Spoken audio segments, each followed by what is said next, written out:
Yo, what is going on, guys? Got a beautiful story for you here today. It is titled, Wife Finds Herself on a Girls Trip, so she finds herself homeless. You know, the thing about these girls trips, everyone wants to say that they're totally normal, totally fine. You shouldn't be insecure, okay?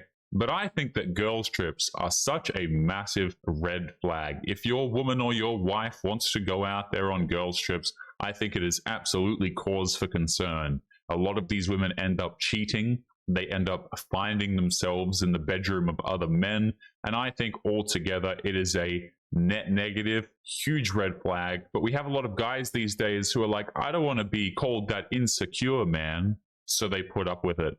Well, to hell with that, because in this story, this woman becomes homeless, I assume, after her husband throws her out, which of course I think is the correct choice. If she wants to go on girls trips, she can go on all of the girls trips that she wants with the girls. Have fun with that. So let's jump into the story that we have here today. A 37-year-old man recounts how his wife's sudden midlife awakening during a girls' vacation turned into betrayal and abandonment. But when she came home expecting everything to be the same, she was met with locked doors and a harsh new reality. And the thing about these wives, before we really jump into the main part of the story here, guys, is like, they know that their husbands are obviously very uncomfortable with this stuff usually, right? I don't know if it's true in this story. I would assume so. But like, girls know that this isn't appropriate. You know, like, this is very similar to a dude going out there to a script club, shall I say, in my opinion. It's very, very similar stuff. And people will say, oh, that's not the same, right? It's not the same. It's actually quite similar, guys, because, again, women are going out here.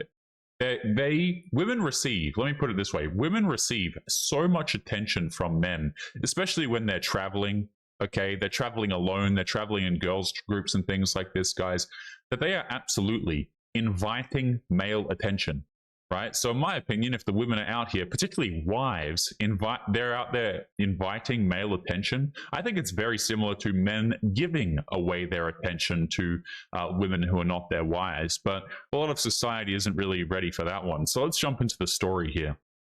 It says, I'm a 37-year-old male and my now ex-wife is 35. We had been married for 9 years, together for 11. So these two have been together for over a decade. I always find that sad to read.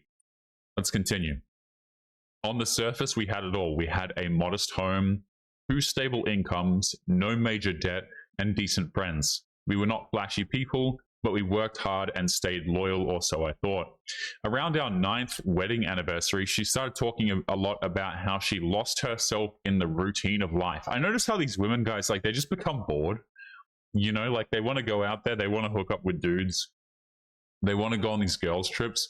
And I find that really funny. Like, the difference between men and women, guys, is like, when things are when things are too stable, they're going too well, that's when women get bored and they just start causing issues. I've noticed a lot of the time. Like, when have you ever heard a dude be like, yeah, I've just kind of lost myself in the routine of life?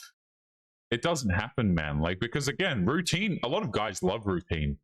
You know, I think routine is a fantastic thing for men, but like, women, you get them, everything's fine in a relationship, everything's smooth sailing, life is chill. She will cause issues, man. It's insane. It's like clockwork. They'll just cause issues out of nothing. Insane. That she needed time to reconnect with who she used to be. I was supportive. I encouraged her to take time for herself, maybe join a hobby group or take up something creative again. But instead, she decided to go on a week-long girls trip to Bali with 3 of her single friends. Yep, divorce. It's you know, what we in the business like to call a wrap. It is over, okay? Wants to go on a week-long girls trip to Bali. This is what I'm talking about, man. You don't want to be that, oh, I don't want to be insecure, right? You don't want to be that guy. Because we all know what's going to be happening here. She came back. She was different. She was distant. She was cold. She almost seemed to be annoyed at being at home. When I asked how the trip went, all I got was, it really opened my eyes. Oh boy. I'd make a joke there, but YouTube will instantly ban me. We all know that. She started throwing around phrases like self-discovery, finding my truth, stepping into my power. Oh my goodness. He says, okay, cool. I figured it was the usual post-holiday clarity talk, but it didn't stop there. Suddenly, she wanted space, started sleeping in the guest room, going out more, dressing differently, new hair, new clothes, new attitude. She began posting vague quotes about rebirth and freedom on Instagram. At this point, I knew something was up. It's sad to me that dudes it takes men this long to catch on, right? This is the bullcrap that men have been sold. Like, all of this is, it's just normal and totally fine. And then only after all of this extra stuff comes on top that men are like, hey, wait a minute, I don't really like this. Again, it was over the moment this woman wanted to go on the girls' trip in the first place. But men don't see it there. They allow all of this crap to happen before they have an issue with it or before they think something is up, I found out what she really discovered. A week later, I get a message from a friend. It's a screenshot from one of her friend's private stories. There's a video of them in a villa. My wife is on a guy's lap and they are kissing. Everyone laughing in the background. The caption, living our best lives. So this is what is this? It's a screenshot from one of her friend's private stories. Okay, so the friend had privated it, and it was not even on her account. Interesting. I didn't confront her right away. I wanted to be sure. I checked her iPad, which was synced to her iPhone, and saw the messages. She had met some guy, an Australian. Oh no, I hear those guys are terrible. An Australian expat while in Bali, and they had been quote unquote talking since. Just by the way, yes, a lot of Australians do go to Bali for like holidays and stuff. While in Bali, and they had been talking since. It wasn't just a fling. She was considering exploring it further. I printed everything. I got the photos, I got the texts, and I got all of the timestamps. That night, I sat her down and showed her the proof. She didn't deny it. She just said, I needed to find out who I really am. I felt trapped in this life. I wasn't trying to hurt you. I calmly responded, that is funny because you did a pretty good job of it. She said that she wasn't ready to end the marriage, but wanted an open space to explore. The audacity on this individual is absolutely insane. Like, can we acknowledge how insane this woman is? So let me get this straight. She goes out here, cheats with this guy in Bali. Then she comes home, gets busted cheating, and now she's like, I'm not ready to end the marriage, as if it's her choice, by the way, right? As if it's her choice whether or not the marriage ends. Completely ridiculous, isn't it? And women will absolutely pull this crap, by the way, guys. Like, this is something that absolutely happens in a lot of modern day relationships. Once they think that the dude will just put up with any type of behavior, that's when this stuff starts coming out. The next day while she was at work, I packed up her things.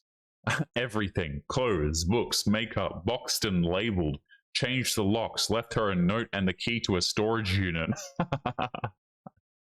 When she came home and found the locks changed, she blew up, called me controlling, cruel, petty. Yep, all of the insults. I simply texted her, you wanted to find yourself, start by finding somewhere else to sleep. I love it.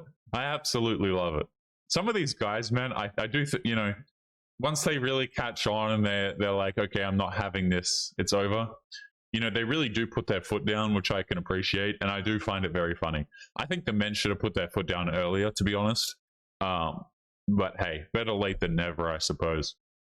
He says, I filed for divorce not long afterwards. No children, split the house profit after I forced a sale. She tried to drag things out, but legally she didn't have a leg to stand on. From what I hear, things didn't pan out with the Bali guy. Now she's couch surfing between friends and trying to rebuild. The irony, she found herself homeless. Beautiful. I love it. Excellent end to the story, to be honest with you guys. And I think, I don't think there's any need to wait this long before booting the wife out, to be honest with you. But a lot of these guys, they, especially the old school guys, right? The dudes who have been married for like over a decade and stuff, they might not understand that this happens incredibly commonly to other men, for example. I've seen so many TikToks, guys. I've covered so many videos on this channel where women will outright just tell you their experiences, that it's not shocking to me, okay? But of course, for a dude who has maybe been married for over a decade or relationship well over for a decade, for example, they might not understand just how much of a red flag this stuff is and how much of a cause for concern it is. But it's good to see them actually do, that they actually do put their foot down at the end of it. So guys, we're going to be leaving today's episode there. Don't forget to leave your thoughts and your comments. Make sure you guys take care of yourselves, and I'll be seeing you all in the next episode. Peace.